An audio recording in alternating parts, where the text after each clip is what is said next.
Başkalarınızda kemçilikler köp, pul yeten ok, ya da bir isleýänimizi alyp bilemiz ok diýip nalanýan adamlar ýa-da nalanýan jenanlar bar. Aslında pul da däl problemi, hemme mesele şol adamlaryň özünde.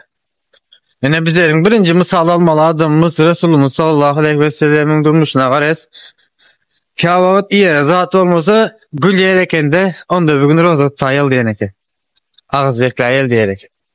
Yani ýere zat ýok. Şu derecede pul ýok, yani şu derecede gyn durumda bolubam, adam size baktı bolup bilýäneke. O derejedäki baktam nädip ýetip bolýar?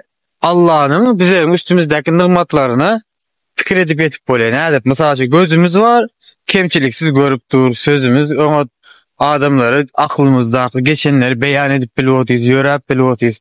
Şu nimetlerin jemläp muň şükürine eda etsek, yani hiç şeýle gynalmana za gerek yok da.